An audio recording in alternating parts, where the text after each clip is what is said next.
my lovely fans. Oh my god, so oh my god. So oh my god, another racist attack. Oh my god, you guys, this one really scared me. Oh my god. All right, just got home like an hour ago, and okay, so this is back at S'mores and Boars again, where the stench of s'mores, the graham crackers, is totally burned along with the chocolate. Okay, so same thing. I hope amateur sleuths retired off of the, I don't know, I hope you were there to record this and post it. Okay, the racist attack. Okay, so same thing. Crazy cars in the parking lot, and then they were all parked around me, still sitting in their cars, and there are way too many cars there, especially at 8 o'clock in the morning. You know, Dunkin' Donuts and pizza, they're not even open that early, and all the parking spaces are filled. So obviously they're taking up parking spots for real customers. I heard that's grounds for termination. Anyway, all the parking spots are full. They gave the crappy one to me, you know, the wounded, multiple leg injuries, because they like making fun of handicapped people. And then they lie and say I do that when it's them. Okay, so anyway, I park there again. I get there, like, and check who if they're fraudulent patients or real patients, because they're lurking around again. They're only coming in exactly when I do, right after I do. And okay, so I parked my car in front of the donut shop, and there's a bunch of stalkers that come out screaming. They could have weapons. Probably will someday. I don't know. Maybe they did. And then there's this van that's parked next to the only parking space that I'm at, and they're always sitting in the vans doing nothing, you know. And this lady rolled down her window as I was getting out of my car and I was leaving, and there are all these people screaming in the parking lots, and I was just screaming and running around like in circles. One guy in the back with some girl, and yes, this lady in a big green van, she like rolled down, or she rolled down her window, and she's like, "Oh, you scared? Wait till you see what I got for you in the trunk." And she goes, and like a witch's laugh. And no, it wasn't for Halloween. I kept walking. You know, I never say anything. Because that's what they want. Plus, I have nothing to say. I'm not interested. You know, I'm just there for the service, you know. And I want to get in and out and stuff. Okay, so anyway, to get back to you lovely people. And you guys can complain for me. Maybe you lovely people, you guys can complain for me, since I can yet choose not to do it. See how they blackmail us? Because I want my service, that's why. And, things can always be done later. But anyway, so yeah, it's for now. You guys can be my voice and spread the word, everywhere. So, and they do this everywhere. And, okay, so I go in, and again, the Parkview copycat. Let me see if this record. Okay, so, yeah, again, the Parkview copycat. They have one of the receptionists hiding. Usually there are two of them. The one receptionist is hiding. The other one was told that I'm coming in, and she's faking already talking to a stalker when I come in, to make sure I know that she's aligned with the stalker, and she's talking to a fake patient. Now, how did they get a fake patient to pretend to act like they're leaving right when I walk in? Exactly. That's not a patient. Or check the scheduling. I don't know if they're doing just walk-ins that day. And only on the days when Nadia Monet comes in, if it's a real patient. And yeah. And then the patient is there as a witness, the fake patient who's a third-party proxy monkey. You know, a beggar on behalf of Home Depot, Walmart, and the Springfield Villas neighbors here. And they're there to not just make sure I know that, you know, the white kook, the KKK is aligned with them, but also they're there to make sure that the staff treated me worse than garbage, unhuman.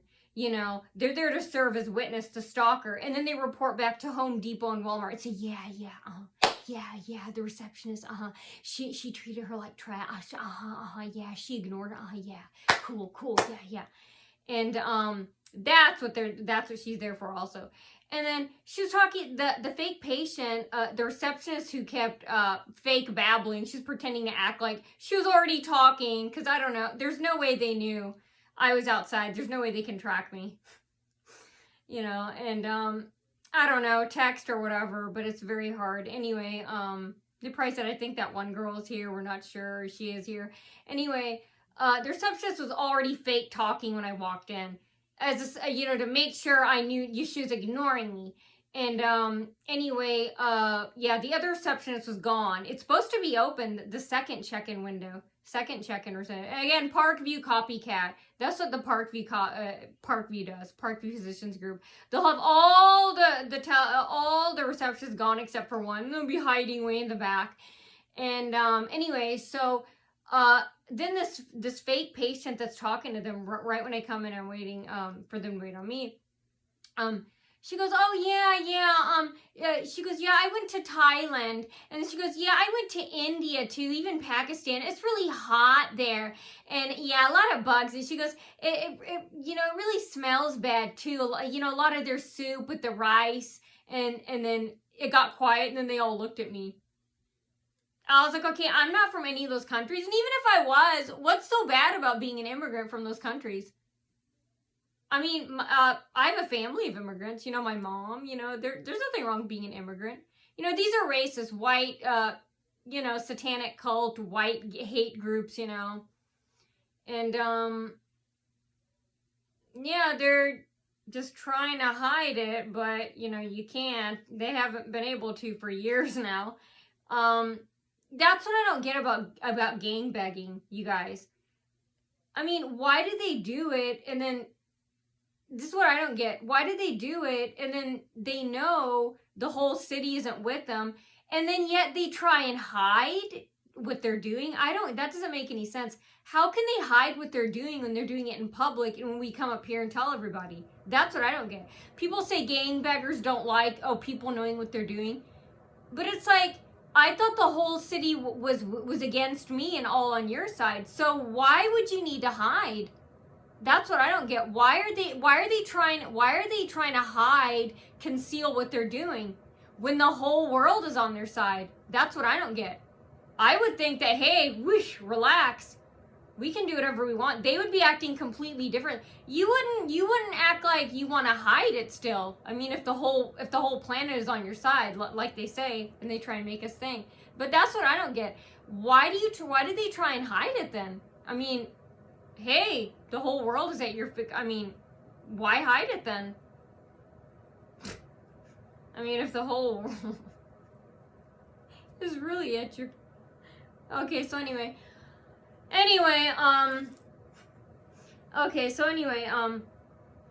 yeah, so, and then there's also a guy, who's also, he was like, kind of jogging back and forth in the middle of the parking lot. He said, hey girl, he goes, I'm gonna shoot you. And he goes, yeah, and then he stopped and he did that. I'm gonna shoot you. He was threatening to shoot me. And, yeah, they have this type of, yeah, the businesses are helping out. And like I said, they're taking up all the parking spots. There's no way Pizza Hut and Dunkin' Donuts and, the other businesses there, they don't have enough people. They don't have enough people inside of all those places to all of those fake patrons out in the parking lot. There's way too many. And here's the thing: at first it was empty every time I go in. It's first empty so far when I go in, and then after I come in, there'll be 20 or 30 people that are in, fake patients. It's like, okay, but the parking lot will be full. Almost all the spots will be full except for one for me. And it's like, where are all those patients hiding? In the car? Where are they? Are they hiding inside the building where I'm already going? Are they hiding inside of the restaurants? Where are again, they're taking up all the parking spots. Where are they hiding? In their car? Are they hiding in the trunk? Or are they like crouching down over the passenger seat? What are they doing? Or laying back in the back seat? Where are they? because then there's like 20 of them that come in right after me, or 50. And there was one already there, of course, and he was sitting in the spot that I sit in. And then he looked at me and he snarled.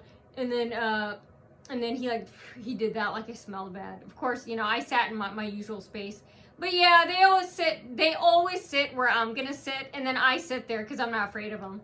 I don't let them intimidate me. They're afraid of me. And they act like, see, look, she sat next to us. I'm like, no, you tried to set it up. I'm just not afraid of you, and I'm not gonna change my habit for you.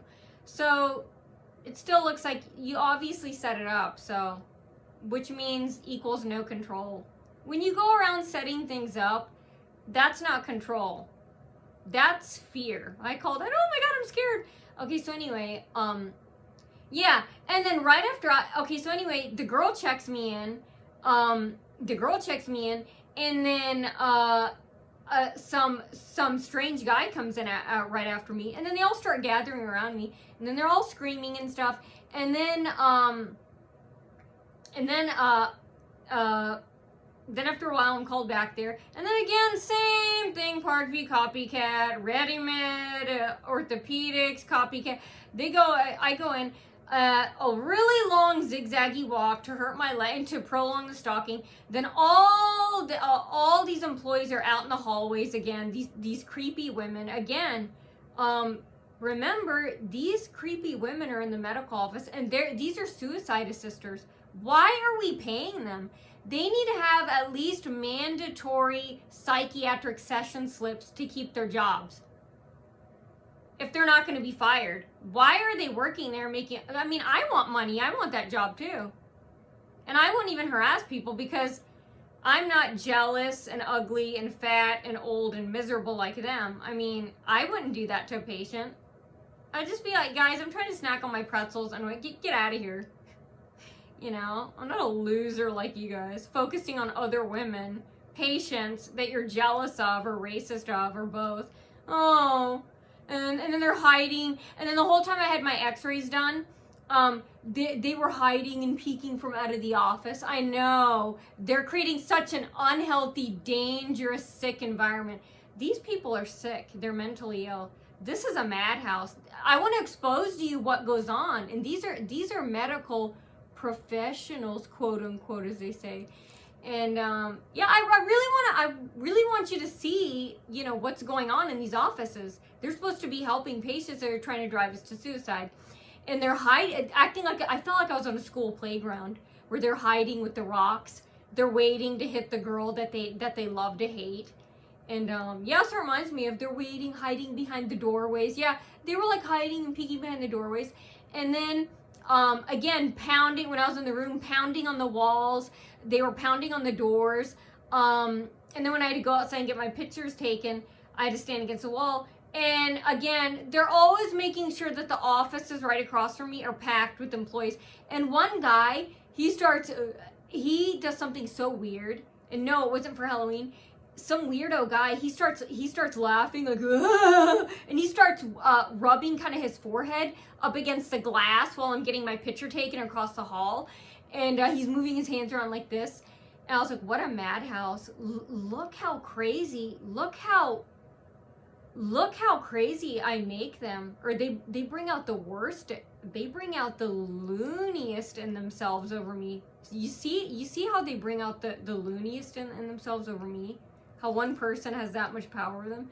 Anyway, and then when I had to turn to the side to get a profile picture, some other employee came out of the room. She was spying on me, and then she was staring at me to make sure I knew that, hey, you turned around and, you know, I was creepy, lurky, and spying, you know, like I'm spying on a woman in a locker room naked taking a shower, you know.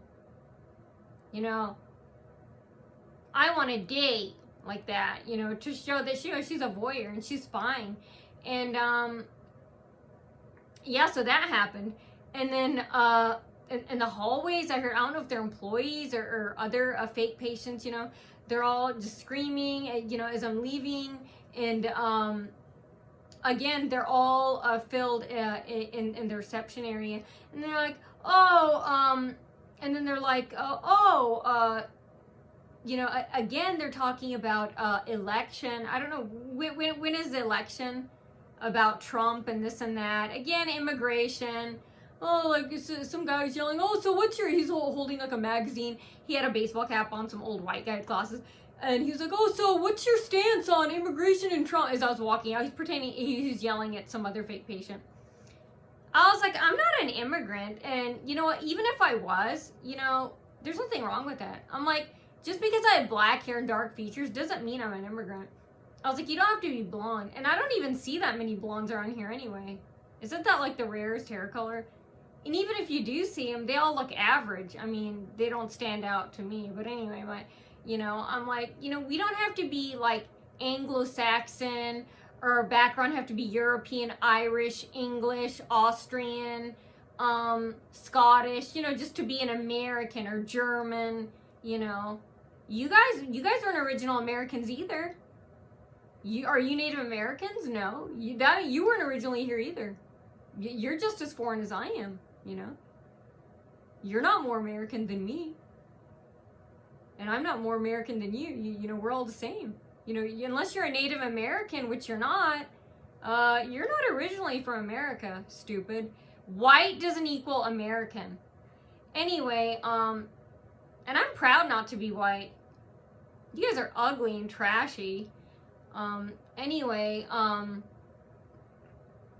yeah, and I'm not cutting this or bleaching my hair. Yeah, some women will scream, oh, she needs to bleach her, she needs to cut her hair. I'm like, no, I don't want to be like you. Look at you. You're ugly, you're fat, you're miserable. Look at what you're doing in life.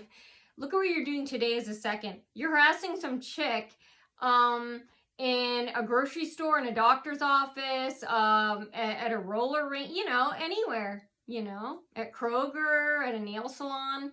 You know, look at what you're doing. Why would anyone want to be like you or look like you? Look how miserable and old and pathetic you are.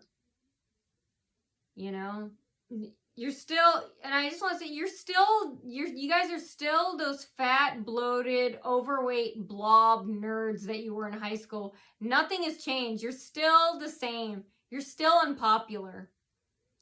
You guys say that to them.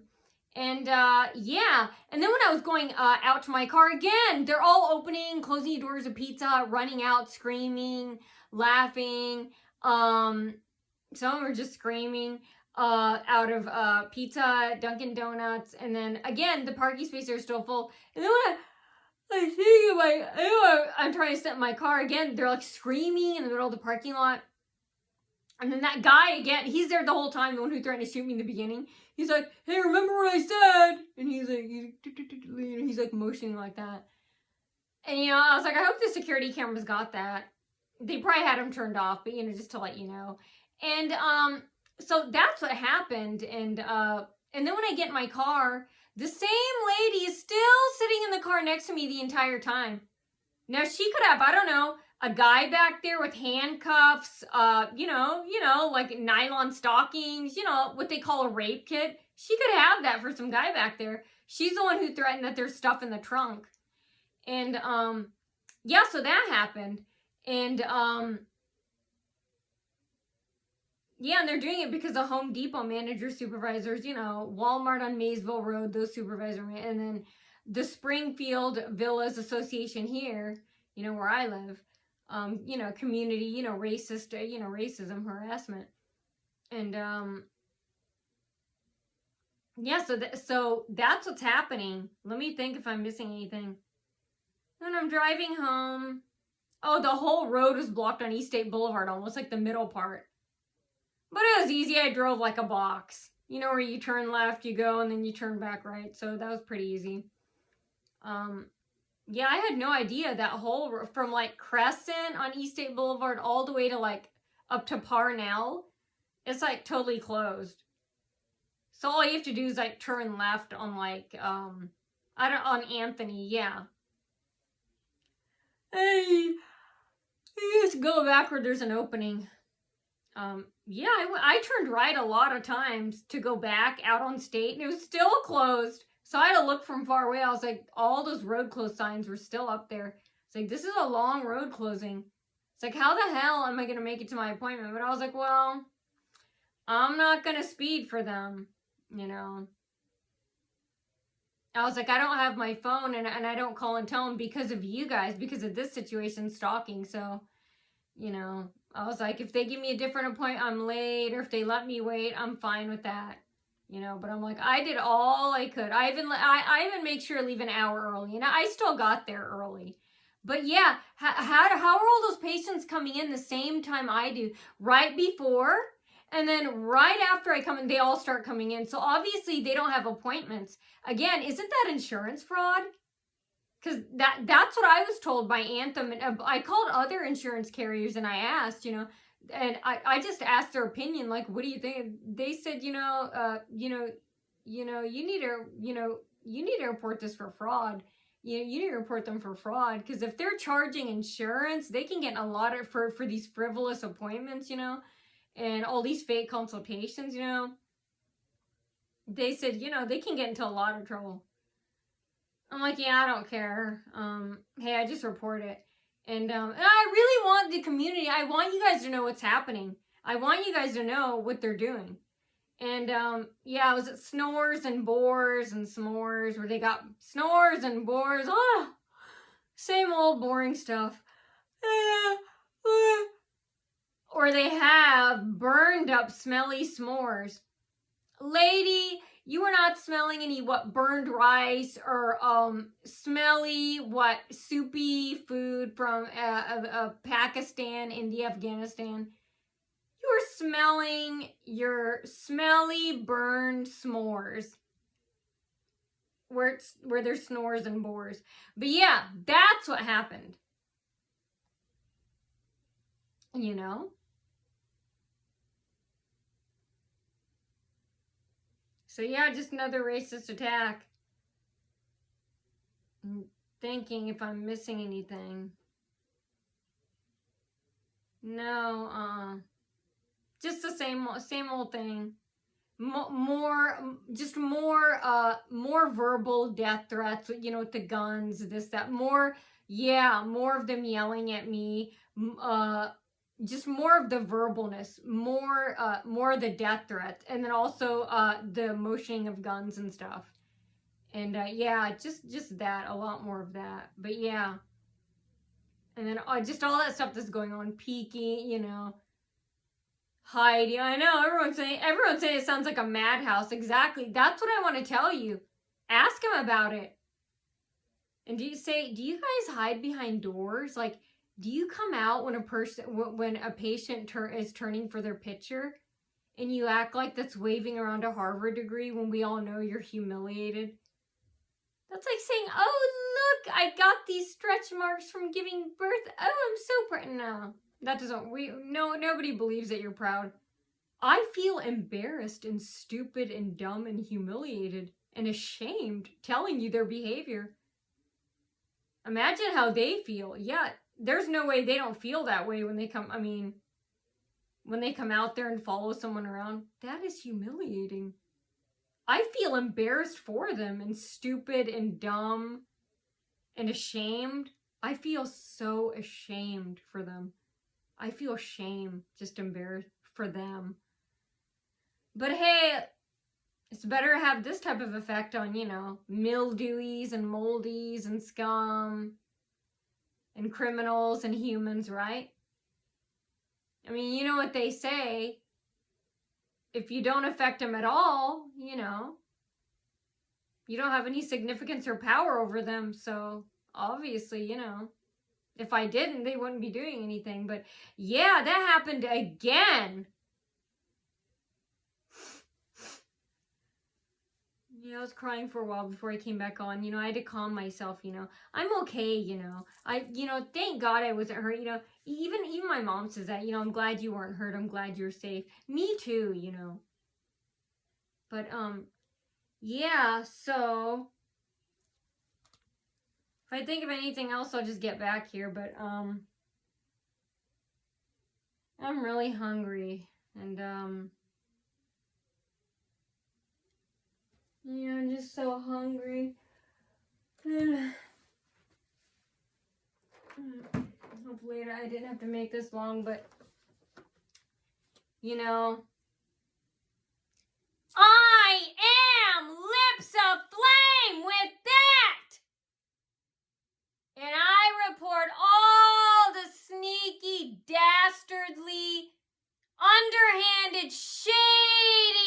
business dealings in Fort Wayne. And I want to know when. I want to know why. I want to know how. I want to know where. I want to know what.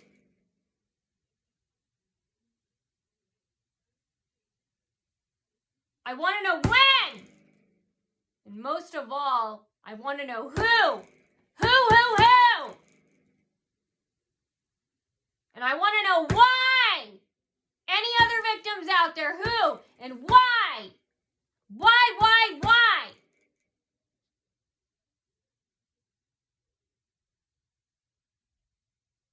I am Lips of Flame.